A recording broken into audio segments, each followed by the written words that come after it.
Hello student, I am S के लाल, chemistry lecturer, अष्ट शहीद इंटर कॉलेज मोहम्मदाबाद गाजीपुर। आज हम पढ़ाने जा रहे हैं कक्षा 12 रसायन विज्ञान अध्याय 1 ठोस अवस्था का न्यू संपूर्ण कोर्स। इसको देखना न भूलें, पूरा वीडियो अवश्य देखें ताकि आपको संपूर्ण जानकारी मिल सके। करीब एक हफ्ते के अंदर अध्याय 1 ठोस अवस्था का न्यू कोर्स को याद करें ताकि संपूर्ण जानकारी मिल सके। कक्षा 12 रसायन विज्ञान में अध्याय 1 ठोस अवस्था सॉलिड स्टेट में कौन कौन से हेडिंग पढ़ना है। सरकार द्वारा इस समय जो मान्यता प्राप्त है वह हेडिंग देखें। विभिन्न बंधन बलों के आधार पर ठोसों का वर्गीकरण, जैसे आणविक, आयनिक, सहसंयोजक और धात्विक ठोस, अक्रिस्टलीय और क्रिस्टलीय ठोस, द्विविमीय एवं त्रिविमीय क्रिस्टल जालक और एकक कोशिकाएं, संकुलन क्षमता, एकक कोशिका के घनत्व का परिकलन, ठोसों में संकुलन, रिक्तियां, घनीय एकक कोशिका में प्रति एकक कोशिका परमाणुओं की संख्या एवं बिंदु दोष पढ़ना है। अध्याय 1 ठोस अवस्था। ठोस अवस्था की परिभाषा देखें।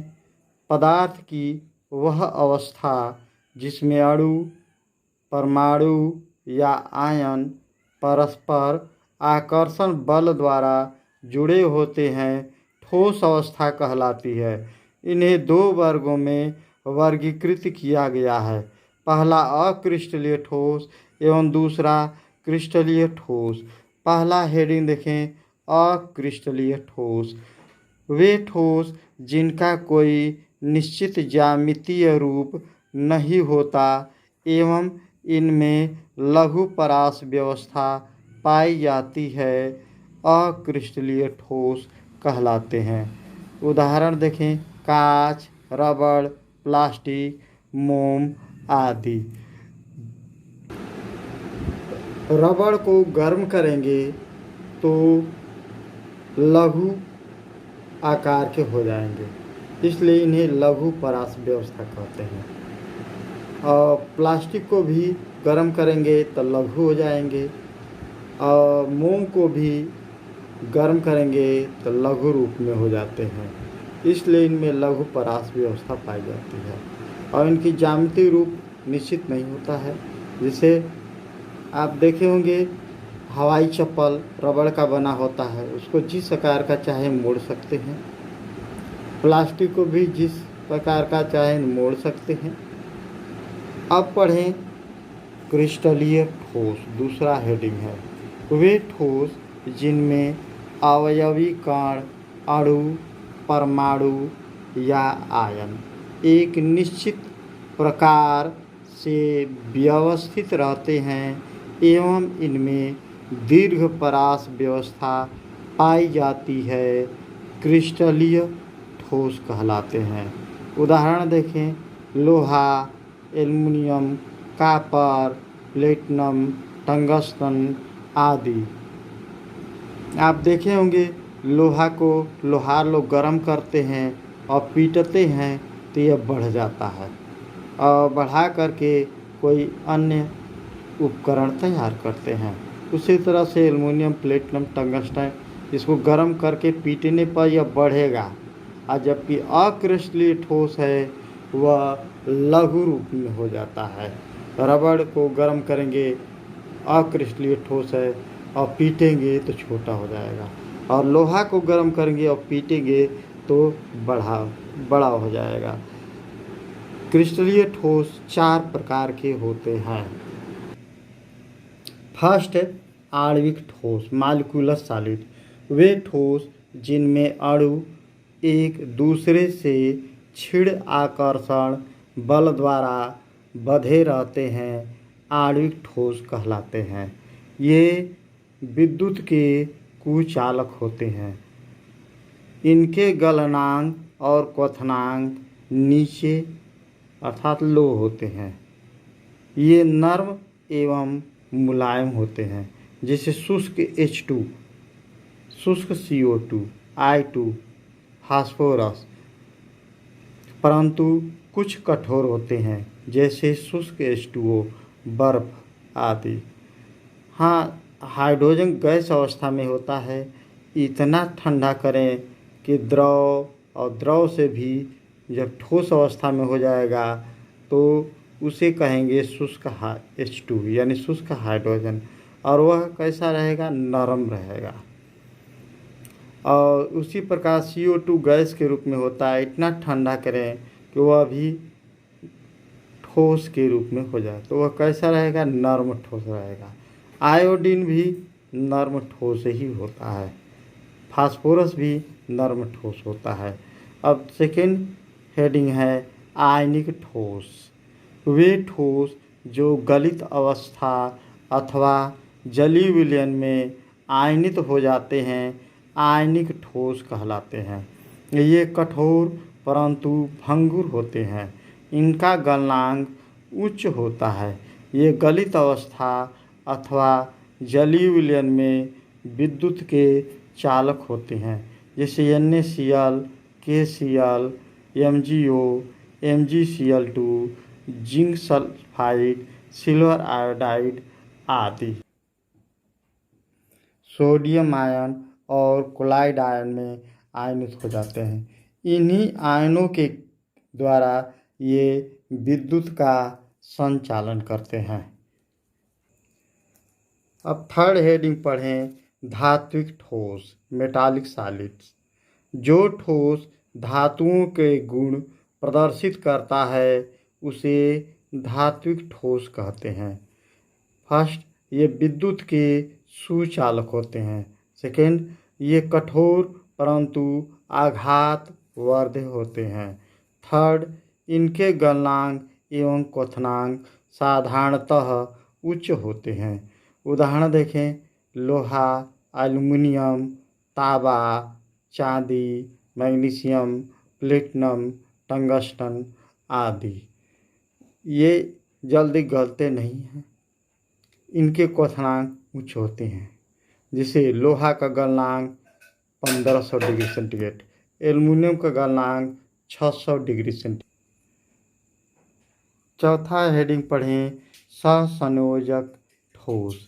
वे ठोस जिनमें परमाणु एक दूसरे से सहसंयोजक बंधों द्वारा जुड़े होते हैं, सहसंयोजक ठोस कहलाते हैं।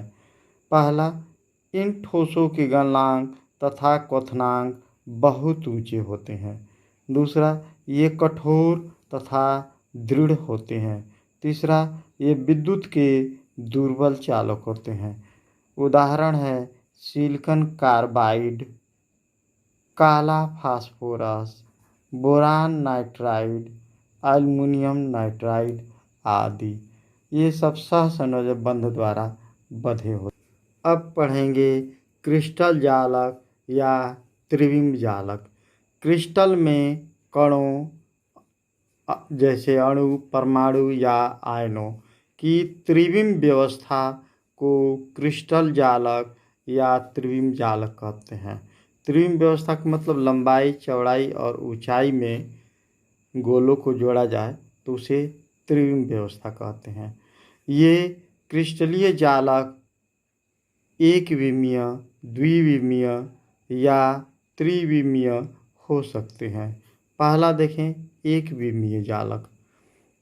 यदि अवयवी कण एक निश्चित दूरी पर सरल रेखा में पुनरावृत्ति करते हैं तो उसे एक विमीय जालक कहते हैं। जैसे देखिए, गोलों को लंबाई में केवल जोड़ा गया है एक ही रेखा में, तो वह एक विमीय जालक। अब पढ़ेंगे द्विविमीय जालक। यदि अवयवी कणों की किसी तल में पुनरावृत्ति होती है तो उसे द्विविमीय जालक कहते हैं। तल यानी लंबाई और चौड़ाई में जोड़ा जाए। जैसे फर्श का क्षेत्रफल, लंबाई और चौड़ाई होता है। तो लंबाई में गोलों को जोड़ा गया, फिर चौड़ाई में जोड़ा गया, तो इसे कहेंगे द्विविमीय जालक। अब पढ़ेंगे तीसरा हेडिंग, त्रिविमीय जालक। यदि अवयवी कणों की त्रिविम में पुनरावृत्ति होती है तो उसे त्रिविमीय जालक कहते हैं।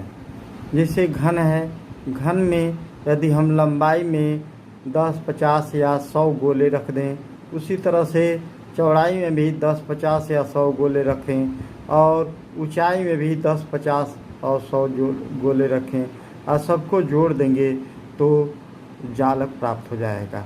अब हम ऐसा त्रिविमीय जालक बनाने जा रहे हैं जो इससे छोटा जालक नहीं हो सकता। देखें फिगर में, ये यदि हम चौड़ाई में इस तरह से गोले पहले रखें, हाँ देखें चौड़ाई में गोले रख रहे हैं इधर, और इन गोलों को मिला दिया जाए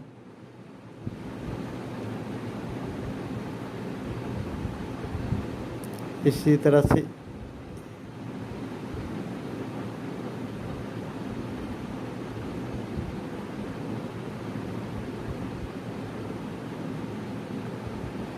ये चौड़ाई में गोलों को मिला देंगे।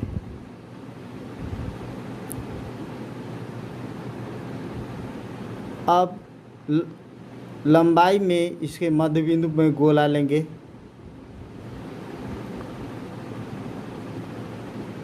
जैसे ए बी के मध्य बिंदु में गोला लें और सी डी के मध्य बिंदु में गोला लिए और इसको मिला दें, और ई एफ के मध्य बिंदु में गोला एक ले लें और एच जी के मध्य बिंदु में एक गोला ले लें और इसको मिला दें,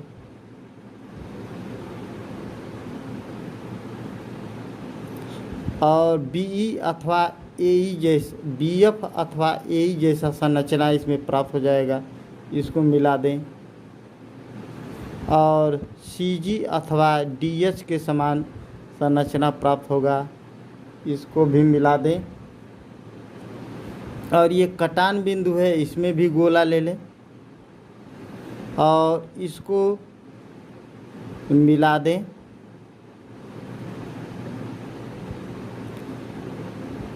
अब ऊंचाई की पारी है, ऊंचाई के मध्य बिंदु में गोला ले लें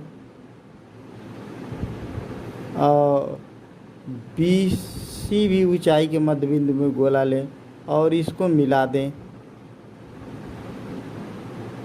और इसी प्रकार ई एच ऊंचाई के मध्य बिंदु में गोला लें और एफ जी के मध्य बिंदु में गोला लें और इसको मिला दें, और बी एफ जैसा अथवा सी जी जैसा संरचना प्राप्त होगा, इसको मिला दें, इसमें भी डी एच अथवा ए ई जैसा संरचना प्राप्त होगा, इसको भी मिला दें। ये कटान बिंदु में भी गोला ले लें और इसको भी मिला दें,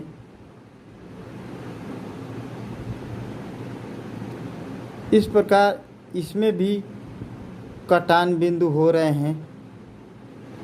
ये कटान बिंदु इसके समान अथवा इसके समान संरचना बनाई जा सकती है, इसको भी मिला दें। तो ये हो गया त्रिविमीय जालक। अब पढ़ेंगे एकक कोष्ठिका यूनिट सेल।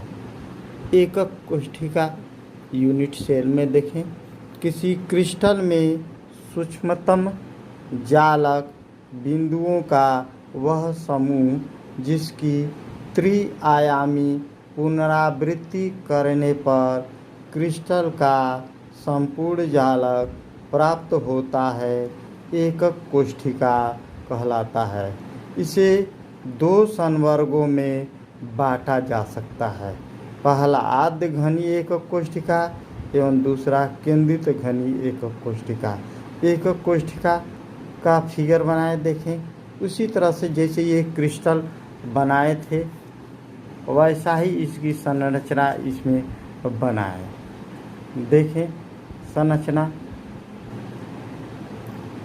मध्य बिंदु में गोला ले लें, इसके भी मध्य बिंदु में गोला ले लें।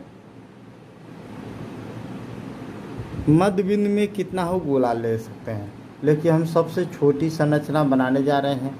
अगर 100 अगर बिंदु ले लिया जाए तो समझिए कि वो मच्छरदानी के जाल से छोटा लगभग नहीं होगा, उतने पहुंच जाएगा।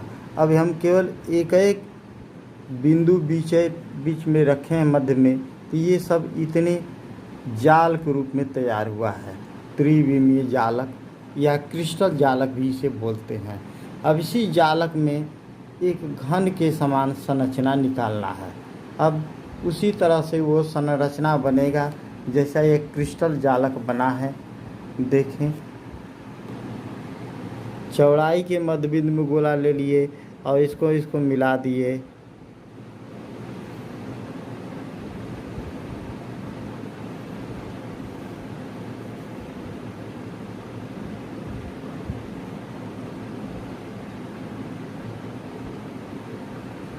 इसी प्रकार लंबाई और ऊंचाई के मध्य बिंदु में भी गोला ले करके बनाया जा सकता है।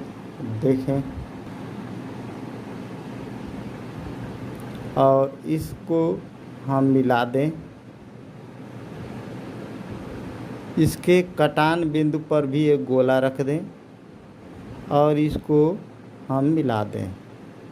इसी प्रकार ऊंचाई के मध्य बिंदु में भी गोला रख लें और इसको मिलाते जाएं। और इसकी भी मध्य बिंदु में गोला ले करके इसको मिलाते जाएं और इसके कटान बिंदु पर गोला रखें और इसको मिलाते जाएं।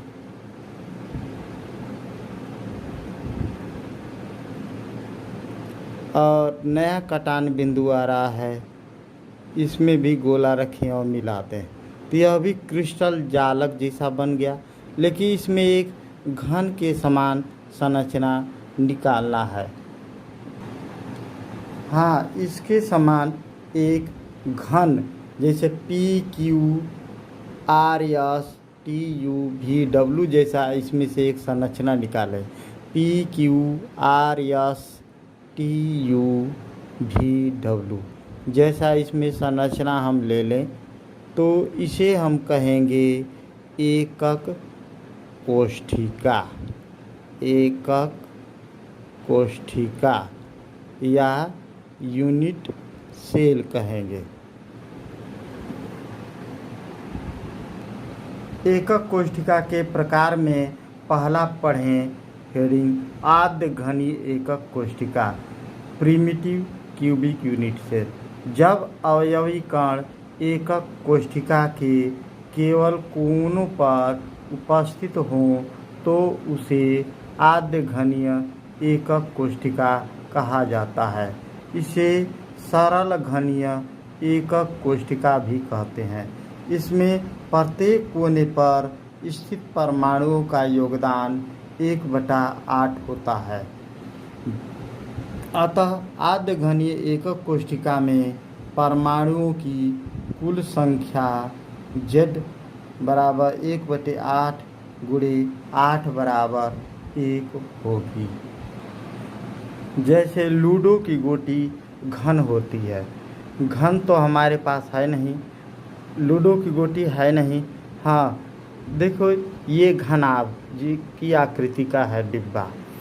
घन में भी 8 कोने होते हैं और घनाभ में भी 8 कोने होते हैं। घन उसे कहते हैं जिसकी लंबाई, चौड़ाई और ये ऊंचाई एक समान हो। यहाँ पर घनाभ है। खैर घनाभे को हम लेकर के समझा रहे हैं, लेकिन इसको घन समझें। इसमें कोने 8 हैं। घन में भी 8 कोने होते हैं।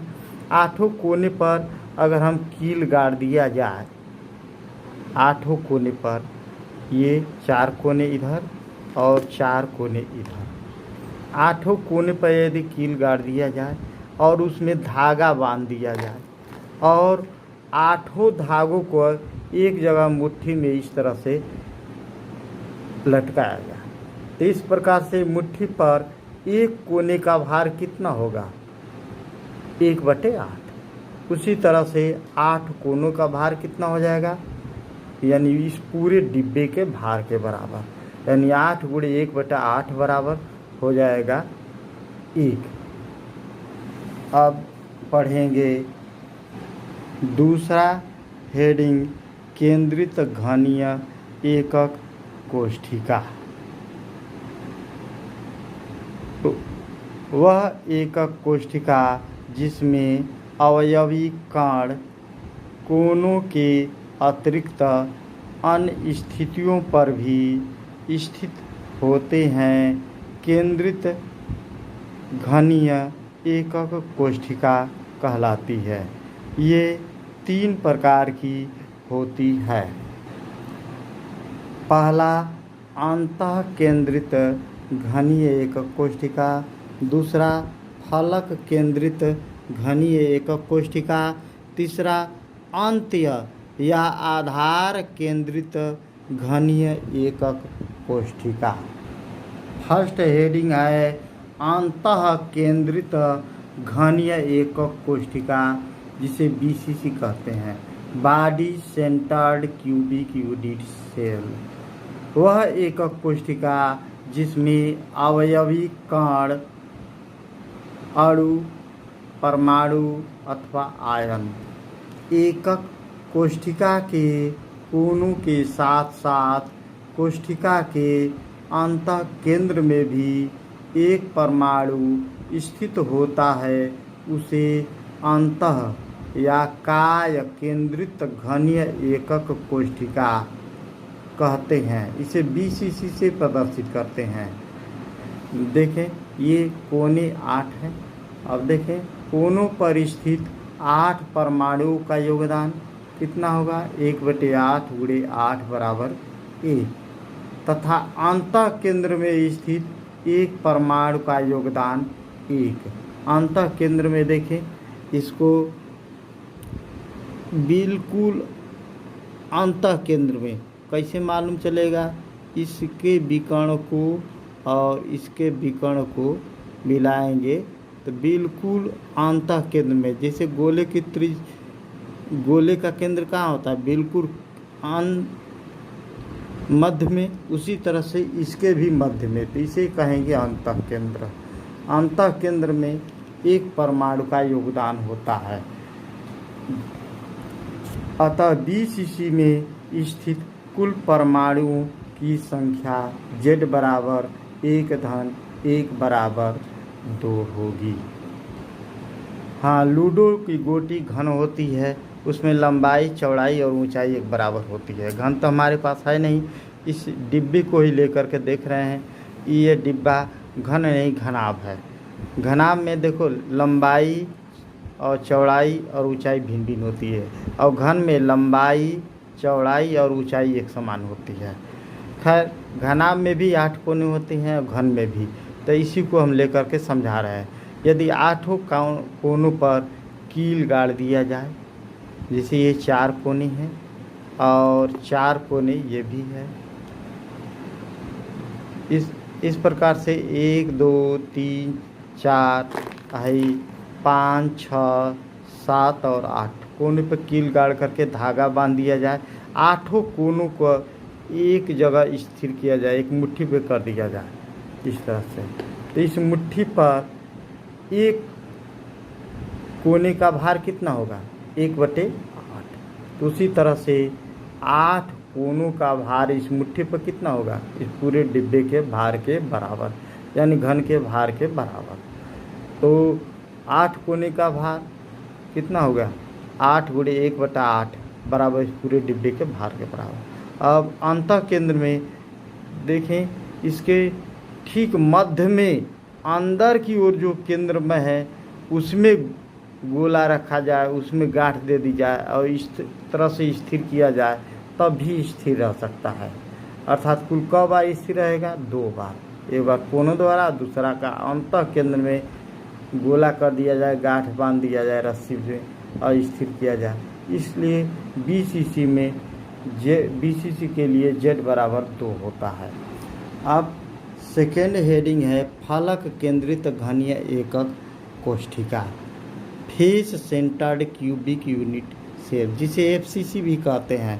वह एकक कोष्ठिका जिसमें अवयवी कण अर्थात अणु, परमाणु अथवा आयन एकक कोष्ठिका के कोनों के साथ साथ प्रत्येक फलक के केंद्र पर भी स्थित होते हैं, फलक केंद्रित घनीय एकक कोष्ठिका कहलाती है। इसे FCC से प्रदर्शित करते हैं। कोनों पर स्थित 8 परमाणुओं का योगदान 1/8 × 8 = 1 एवं फलकों पर स्थित 6 परमाणुओं का योगदान 1/2 × 6 = 3। अतः फलक केंद्रित घनीय एकक कोष्ठिका FCC में कुल परमाणुओं की संख्या अर्थात Z बराबर 1-3 = 4। ये देखें, फलक केंद्रित घनीय एकक कोष्ठिका है। इसमें कोने पर एक परमाणु तथा 6 फलक हैं। 6 फलकों पर एक परमाणु उपस्थित है। अब देखें 6 फलक हैं, 1, 2, 3, 4, 5 और 6। 6 फलकों पर एक गोले रख दिया जाए। अगर इसको आर पार छिद्र कर दिया जाए और नीचे इस तरह से गांठ लगा दिया जाए और इस तरह से रस्सी से खींचा जाए, यानी 2 फलक मिल करके एक बार स्थिर हुआ, फिर उसी तरह से आर पार छिद्र कर दिया जाए इस तरह से और नीचे इस तरह से रस्सी से गांठ लगा दिया जाए इस तरह से, तो दूसरी बार स्थिर हो गया।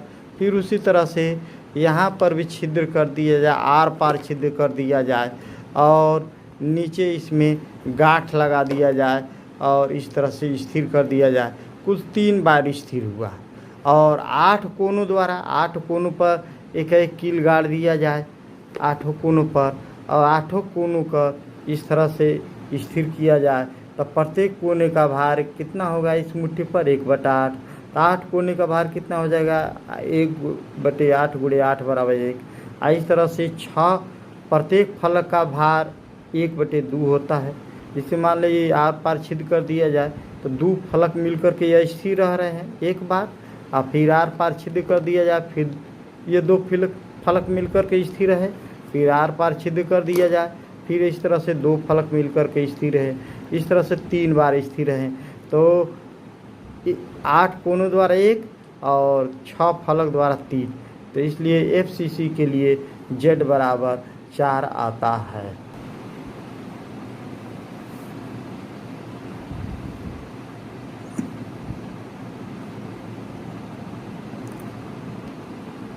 अब थर्ड हेडिंग पढ़ें, अंत्य आधार केंद्रित घनीय एकक कोष्ठिका, जिसे ECC कहते हैं।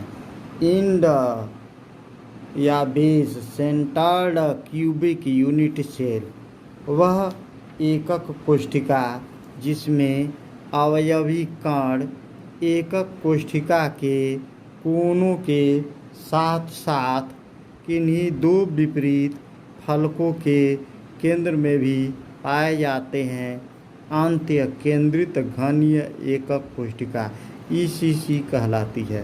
कोनों पर स्थित 8 परमाणुओं का योगदान बराबर 1/8 × 8 = 1 एवं 2 विपरीत फलकों के केंद्र में स्थित 2 परमाणु का योगदान बराबर 1/2 × 2 = 1।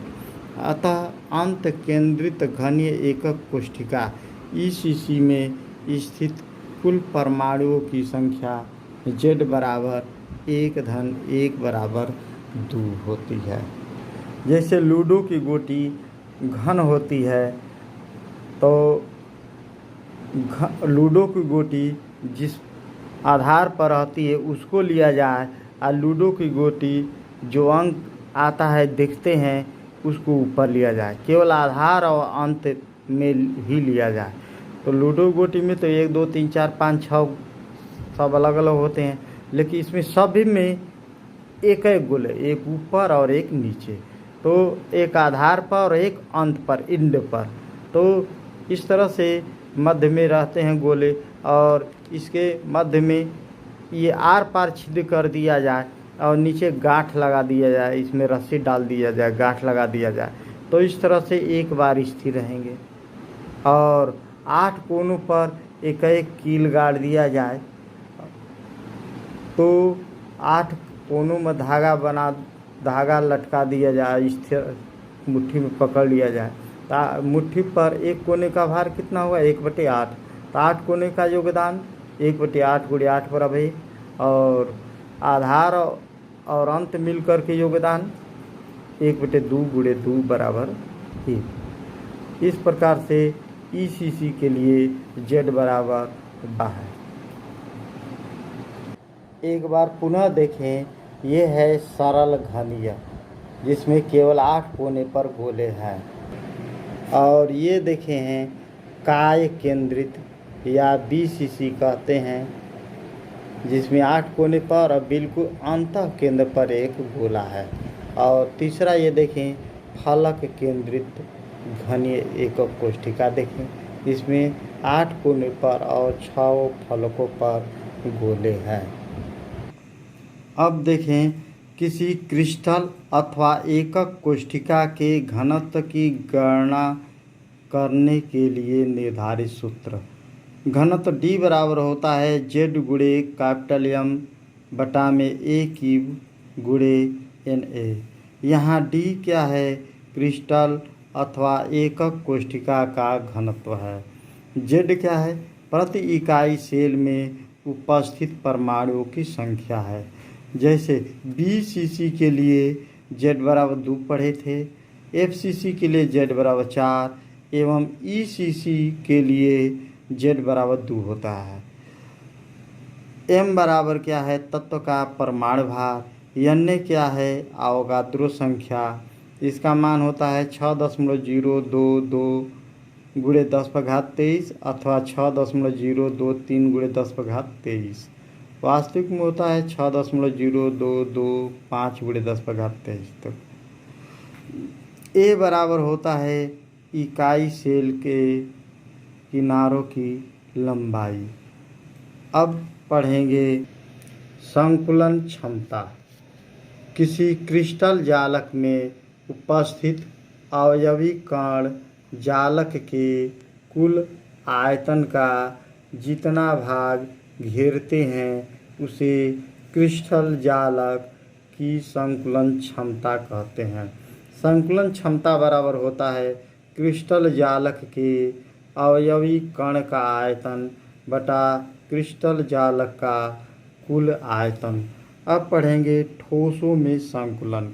ठोसों में अवयवी कण इस प्रकार व्यवस्थित रहते हैं कि उनके मध्य रिक्त स्थान कम हो। इस व्यवस्था से जो संरचना निर्मित होती है उसे निबिड़ संकुलित संरचना यानी क्लोज्ड पैक्ड स्ट्रक्चर कहते हैं। अब पढ़ेंगे उपसह संयोजन कोऑर्डिनेशन नंबर यानी उपसह संयोजन संख्या। एक कण के निकटतम स्पर्श गोलों की संख्या को उसकी उपसह संयोजन संख्या कहते हैं। अब पढ़ेंगे ठोसों में संकुलन एवं निबिड़ संकुलित संरचनाएं। ठोसों में अवयवी कण निबिड़ यानी बंद संकुलित होते हैं तथा उनके मध्य न्यूनतम रिक्त स्थान होता है, जिसे ठोसों में संकुलन कहते हैं तथा इस प्रकार निर्मित संरचना को निबिड़ संकुलन कहते हैं। ये निम्न प्रकार के होते हैं। पहला एक विमा में निबिड़ संकुलन, दूसरा द्विविमा में निबिड़ संकुलन एवं तीसरा त्रिविमा में निबिड़ संकुलन। पहला पढ़ें, एक विमा में निबिड़ संकुलन, close packing in one dimension. जब गोले को एक ही पंक्ति में एक दूसरे को स्पर्श करते हुए रखा जाता है तो इसे एक विमा में निबिड़ संकुलन कहते हैं। इसमें प्रत्येक गोला दो गोले को स्पर्श करता है, अतः इसकी उप सहसंयोजन संख्या 2 है। देखें, यह गोले को एक रेखा में जोड़ा गया है, तो किसी भी गोले को दो गोले को स्पर्श कर रहा है। मान लीजिए इसी को ले लें, इसको हम P रख रहे हैं और ये P एक और एक दो गोले को स्पर्श कर रहा है, अतः इसकी उप सहसंयोजन संख्या 2 है। अब पढ़ेंगे द्विविमा में निबिड़ संकुलन, क्लोज पैकिंग इन 2 डायमेंशन। जब गोले की पंक्तियों को क्षैतिज एवं ऊर्ध्वाधर रखा जाए तो उसे द्विविमा में निबिड़ संकुलन कहते हैं। ये 2 प्रकार के होते हैं। फर्स्ट वर्ग निबिड़ संकुलन एवं सेकेंड षट्कोणीय निबिड़ संकुलन।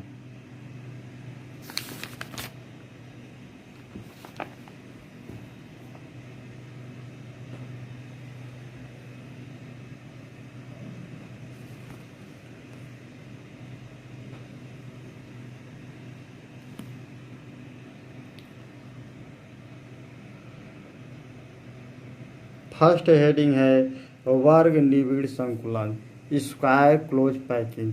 इसमें द्वितीय पंक्ति के गोले को प्रथम पंक्ति के गोले के ठीक ऊपर, इसी प्रकार तृतीय पंक्ति को द्वितीय पंक्ति के ठीक ऊपर तथा चतुर्थ पंक्ति के गोले को तृतीय पंक्ति के गोले के ठीक ऊपर इस प्रकार रखा जाता है कि क्षैतिज एवं ऊर्ध्वाधर में गोले परस्पर संरेख हो। इसमें प्रत्येक गोला 4 गोले को स्पर्श करता है, अतः इसकी उप सहसंयोजन संख्या 4 है। इन 4 स्पर्श गोले के केंद्रों को मिलाया जाए तो एक वर्ग प्राप्त होता है। इस संकुलन को द्विविमा में वर्ग निबिड़ संकुलन कहते हैं। जैसे इस फिगर पर ध्यान दें, द्विविमा में वर्ग निबिड़ संकुलन पर इसको गोले को लंबाई और चौड़ाई में रखा गया है, क्षैतिज एवं ऊर्ध्वाधर रखा गया है। तो इसमें देखें प्रत्येक गोला क गोले को स्पर्श कर रहा है। मान लीजिए हम इसको P मान लें, तो ये क गोले को स्पर्श कर रहा है 4, 1 2 3 और 4। इन चारों स्पर्श गोले के केंद्रों को मिलाया जाए तो एक वर्ग प्राप्त होता है। ये प्राप्त हुआ वर्ग, इसलिए इसको हम वर्ग निबिड़ संकुलन यानी द्विविमा में वर्ग निबिड़ संकुलन, लंबाई और चौड़ाई 2 विमा हो गया तो द्विविमा में। अब सेकेंड पढ़ेंगे द्विविमा में षट्कोणीय निबिड़ संकुलन, hexagonal close packing in 2 dimension. द्वितीय पंक्ति के गोले को इस प्रकार रखते हैं कि प्रथम पंक्ति के गोले के अवनमनों में ठीक आ जाए। इसी प्रकार तृतीय पंक्ति के गोले को द्वितीय पंक्ति के अवनमनों में तथा चतुर्थ पंक्ति के गोले को तृतीय पंक्ति के अवनमनों में रखा जाता है। इसमें तृतीय पंक्ति के गोले प्रथम पंक्ति के संरेख में तथा चतुर्थ पंक्ति के गोले द्वितीय पंक्ति के संरेख में होते हैं। इसमें प्रत्येक गोला 6 निकटवर्ती गोले को स्पर्श करता है, अतः इसकी उपसहसंयोजन संख्या 6 है। यदि निकटवर्ती 6 गोले के केंद्रों को मिलाया जाए तो समषट्भुज प्राप्त होता है। अतः इस प्रकार के संकुलन को द्विविमा में षट्कोणीय निबिड़ संकुलन कहते हैं। इसमें 2 प्रकार की त्रिकोणीय रिक्तियाँ पाई जाती है। एक पंक्ति में त्रिकोण का शीर्ष ऊर्ध्वमुखी और अगली पंक्ति में अधोमुखी है। जैसे देखें ये फिगर में, हाँ, इसमें द्वितीय पंक्ति के गोले को प्रथम पंक्ति के ठीक अवनमन में, अवनमन माने गड्ढे में रखा गया है। तृतीय पंक्ति के गोले को द्वितीय पंक्ति के अवनमन में, अवनमन मतलब ये गड्ढे में, और चतुर्थ पंक्ति के गोले को तृतीय पंक्ति के अवनमन में, अवनमन में गड्ढे में रखा गया है। और इसमें प्रत्येक गोला 6 गोले को स्पर्श करता है। देखें 6 गोले को स्पर्श कैसे कर रहा है। यदि हम इस गोले के केंद्र में P लिख लें तो ये P का गोले को स्पर्श कर रहा है। ध्यान दें 6 गोले को स्पर्श कर रहा है। 1 2 3 4 5 और 6 गोले को स्पर्श कर रहा है। किनारा कोई भी नहीं है। ये सोच रहे हैं कि किनारा है, किनारा नहीं है। और भी अगर बढ़ा दें लंबाई में, चौड़ाई में, हर क्षेत्रों में बढ़ा दें तो किनारा कुछ भी नहीं होगा। इन 6 स्पर्श गोले के केंद्रों को मिलाएं। देखें इसको भी मिला दें, इसको भी मिला दें, इसको भी मिला दें, इसको भी मिला दें और इसको भी मिला दें। 6 गोलों को स्पर्श करता है, अतः इसकी उपसहसंयोजन संख्या कितनी है? 6 है। ये अब देखें 6 स्पर्श गोले के केंद्रों को मिलाने पर ये क्या प्राप्त हो रहे हैं? समषट्भुज प्राप्त होते हैं। समषट्भुज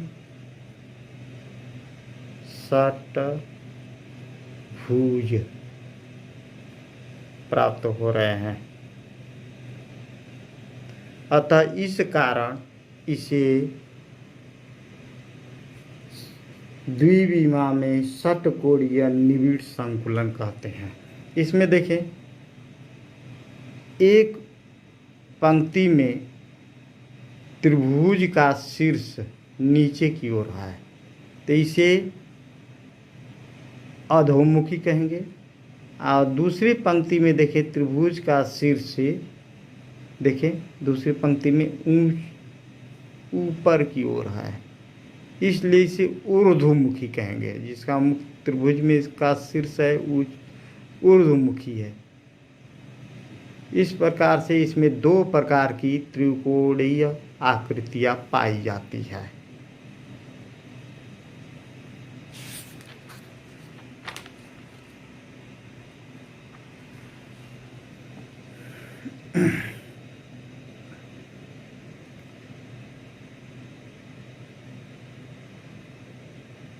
तीसरा पढ़ें, त्रिविमा में निबिड़ संकुलन। सभी वास्तविक संरचनाएं त्रिविमीय यानी 3 डायमेंशन होती है, जो द्विविमीय निबिड़ संकुलन संरचनाओं को एक दूसरे के ऊपर रखने से प्राप्त होती है। ये निम्न प्रकार के होते हैं। फर्स्ट देखें हेडिंग, वर्गाकार द्विविमीय निबिड़ संकुलित परतों से त्रिविमीय निबिड़ संकुलित संरचना। 3 dimensional close packing structure from 2 dimensional square close packed layers. जब द्वितीय वर्ग निबिड़ संकुलित परत को प्रथम वर्ग निबिड़ संकुलित परत के ऊपर रखा जाता है तो इस जालक में ए प्रकार का पैटर्न बनता है।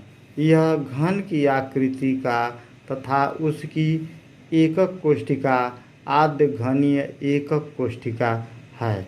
इस प्रकार की संकुलन को वर्गाकार द्विविमीय निबिड़ संकुलित परतों से त्रिविमीय निबिड़ संकुलन कहते हैं।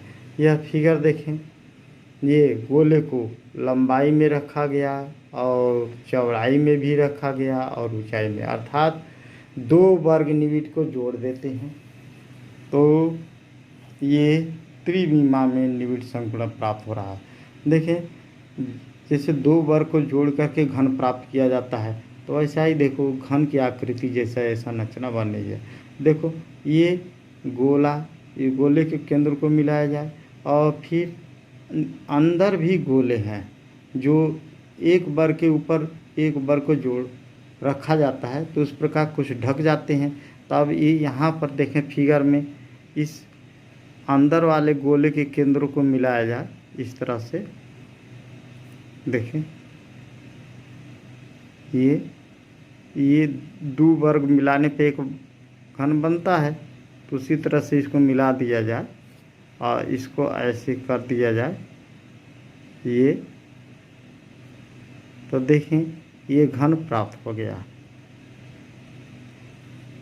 तो घन जैसी संरचना प्राप्त होती है, इसलिए इसे वर्गाकार द्विविमीय निबिड़ संकुलित परतों से त्रिविमीय निबिड़ संकुलित संरचना कहते हैं। चित्र को ध्यान दें, इस प्रकार ये होता है।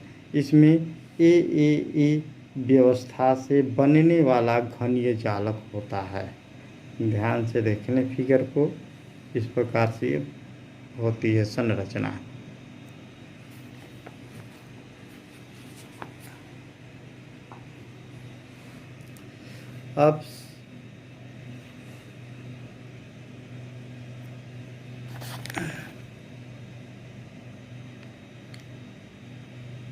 अब सेकेंड देखें, द्विविमीय षटकोणीय निबिड़ संकुलित परतों से त्रिविमीय निबिड़ बंद संकुलित संरचना। 3 dimensional close packing structure from 2 dimensional close packed layers. जब एक द्विविमीय षटकोणीय निबिड़ संकुलित परत को वैसे ही परत उसके ऊपर इस प्रकार रखते हैं कि द्वितीय परत के गोले प्रथम परत के अवनमनों में आ जाते हैं। चूँकि दो परतों के गोले भिन्न प्रकार से संरेखित हैं, इन्हें द्विविमीय षटकोणीय निबिड़ संकुलित परतों से त्रिविमीय निबिड़ संकुलन कहते हैं। इनमें दो प्रकार की रिक्तियाँ, पहला चतुष्फलकीय रिक्तियाँ स्मॉल टी की संरचना एवं दूसरा अष्टफलकीय रिक्तियाँ ओ की संरचना पाई जाती है। फिगर देखें, थोड़ा कठिन है फिर भी देखें, इसको इसीलिए कलर रूप में रखे हैं। देखो ये षटकोणीय निबिड़ संकुलन जैसे पहले पढ़ाया गया था वो, और उसके ऊपर दूसरा भी षटकोणीय निबिड़ संकुलन रखा गया है। तो इसमें देखें कैसी आकृति पाई गई है, ओ जैसी संरचना पाई गई है। इसमें ध्यान से देखें, ओ वाली संरचना है अष्टफलकीय रिक्तियाँ हैं। देखें ये इस प्रकार से है, और स्मॉल टी जैसी संरचना है वो चतुष्फलकीय रिक्तियाँ टी की संरचना है। ध्यान से देखें, ये भी स्मॉल टी जैसी संरचना है वो चतुष्फलकीय, और ये 0 जैसा लिखा गया है यानी वो जैसे संरचना है तो वो सब अष्टफलकीय रिक्तियां हैं। फिगर को ध्यान से देख लें, बहुत कठिन है, फिर भी इसको बार बार अभ्यास करें, समझ में आ जाएगा। अब पढ़ेंगे चतुष्फलकीय रिक्ति, टेट्राहेड्रल वार्ड। ये रिक्तियां 4 गोलों से घिरी रहती है। जब भी द्वितीय परत का एक गोला प्रथम की रिक्ति के ऊपर होता है तब एक चतुष्फलकीय रिक्ति बनती है, जैसा फिगर में बताए थे अभी हाल में। तो देखिए ये 1 2 3 और ये चौथा गोला, तो इसमें चतुष्फलकीय रिक्ति टी की संरचना होती है। अब पढ़ेंगे अष्टफलकीय रिक्ति, ओक्टाहेड्रल वार्ड। ये रिक्तियां संपर्क में स्थित 3 गोलों द्वारा संलग्नित रहती है। इसमें द्वितीय परत की त्रिकोणीय रिक्तियां प्रथम की त्रिकोणीय रिक्तियों के ऊपर होती है। उनमें से एक त्रिकोण का शीर्ष ऊर्ध्वमुखी और दूसरे में अधोमुखी होता है। ये रिक्तियां 6 गोले से घिरी रहती है, अतः इन्हें अष्टफलकीय रिक्ति कहा जाता है। देखें फिगर अष्टफलकीय रिक्ति का, इस प्रकार से ये 3 गोला ऊपर 3 गोला नीचे, ये कुल 6 गोलों से घिरी है। 3 संलग्न ऊपर और 3 संलग्न नीचे, इस प्रकार। तो इसमें अष्टफलकीय रिक्ति है, ओक्टाहेड्रल वार्ड कहेंगे इसे। अब पढ़ेंगे बिंदु दोष, पॉइंट डिफेक्ट। एक क्रिस्टलीय पदार्थ में एक बिंदु अथवा एक परमाणु के चारों ओर की आदर्श व्यवस्था में अनियमितताएं यानी गड़बड़ी अथवा विचलन बिंदु दोष कहलाता है। अब पढ़ेंगे बिंदु दोषों के प्रकार, टाइप्स ऑफ पॉइंट डिफेक्ट। बिंदु दोषों को 3 प्रकारों में वर्गीकृत किया जा सकता है। पहला है रस समीकरण मितीय या स्टाइकियोमेट्रिक दोष। दूसरा है अरस समीकरण मितीय या नॉन स्टाइकियोमेट्रिक दोष। एवं तीसरा अशुद्धता दोष। पहला पढ़ें हेडिंग रस समीकरण मितीय या स्टाइकियोमेट्रिक दोष।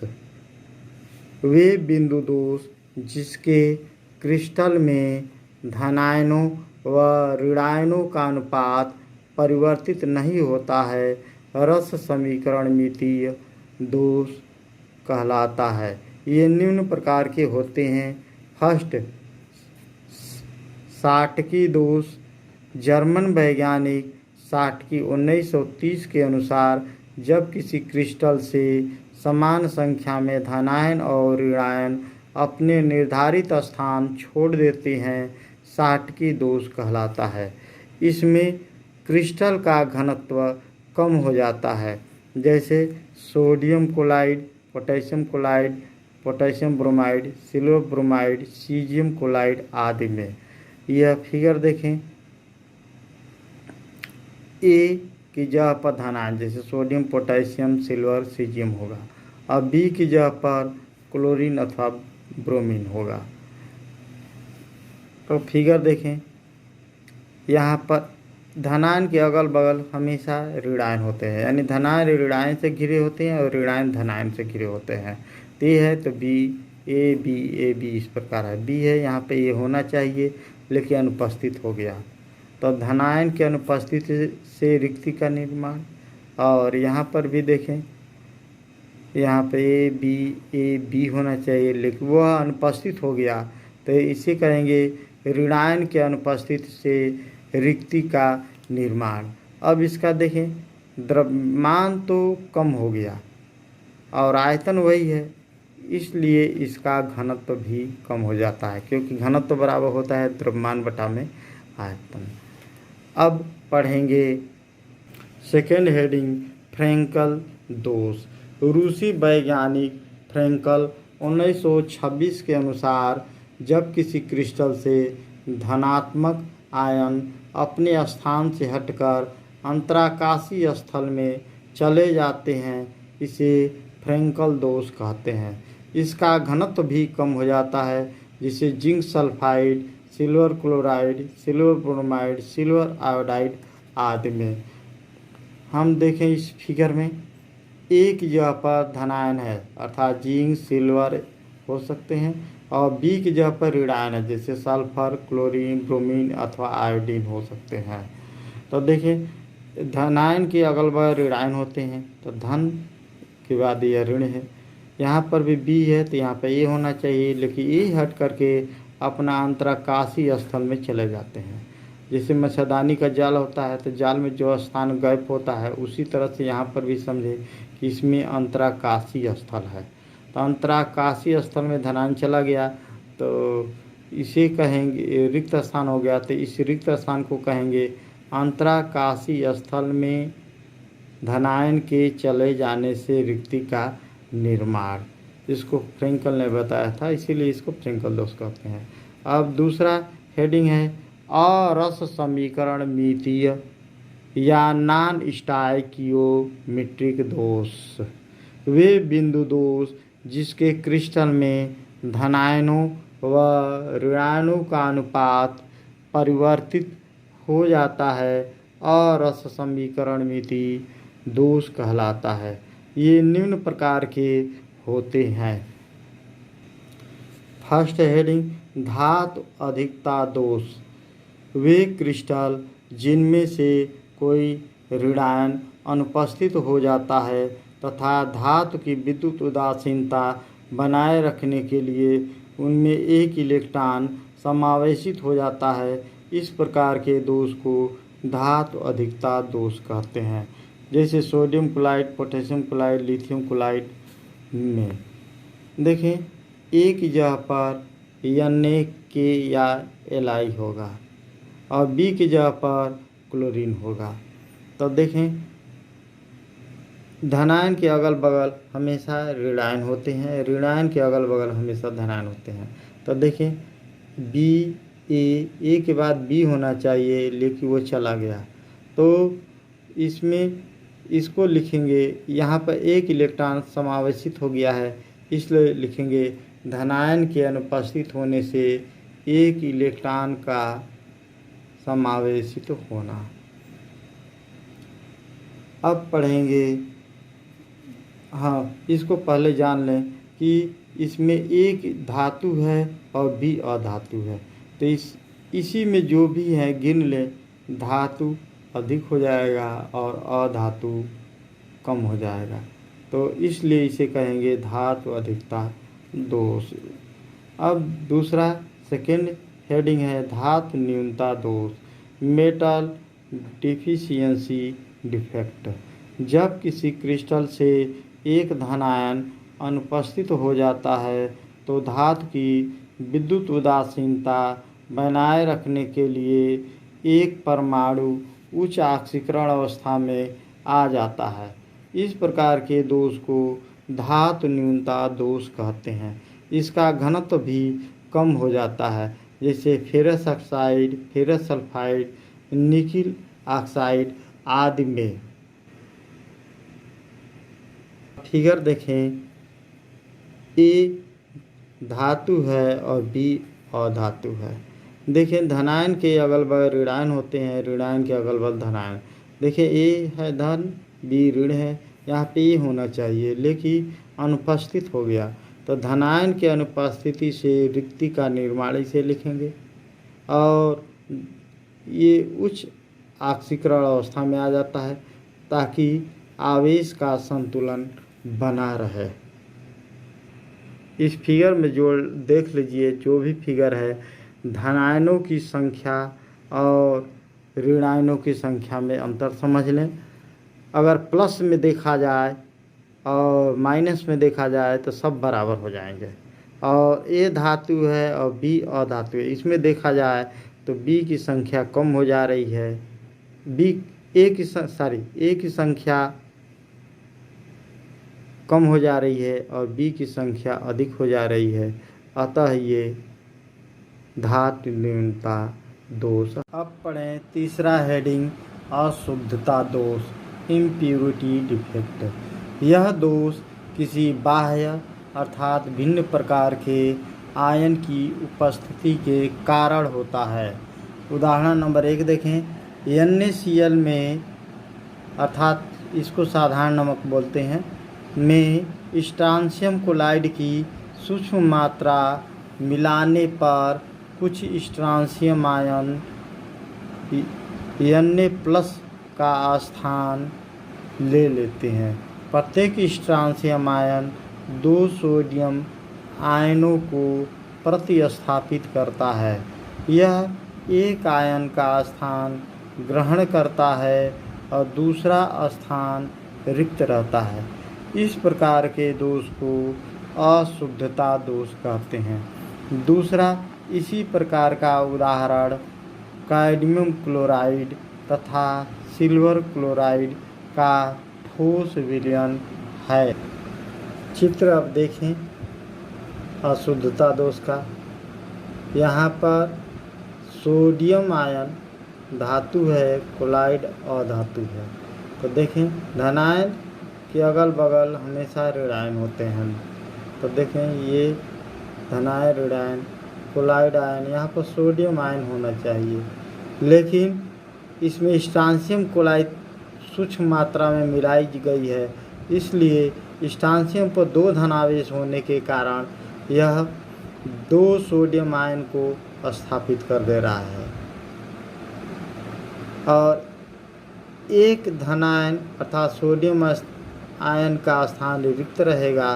देखें एक स्ट्रांशियम के आने से एक रिक्ति का निर्माण, यह रिक्त हो गया और यहाँ पर है एक स्ट्रांशियम का एक सोडियम आयन के स्थान पर स्थापित होना। अतः रिक्तियों की संख्या बराबर स्ट्रांशियम क्लोराइड की मात्रा अर्थात मोलों की संख्या। इस फिगर का नाम है सोडियम क्लोराइड में सोडियम आयन के स्ट्रांशियम आयन द्वारा प्रतिस्थापन से धनायन रिक्ति का उत्पन्न होना। यानी जितने स्ट्रांशियम आयन इस फिगर में समाते जाएंगे उतने ही सोडियम आयन की रिक्ति होगी। हेलो स्टूडेंट, यह वीडियो यदि आपको पसंद आया हो तो इसे अवश्य लाइक करें।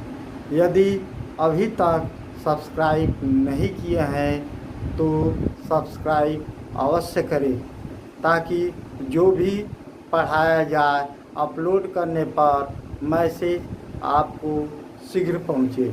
मेरा अगला वीडियो रहेगा ठोस अवस्था की रासायनिक गणनाएं अर्थात न्यूमेरिकल, और इसके बाद अध्याय 2 विलयन से रहेगा।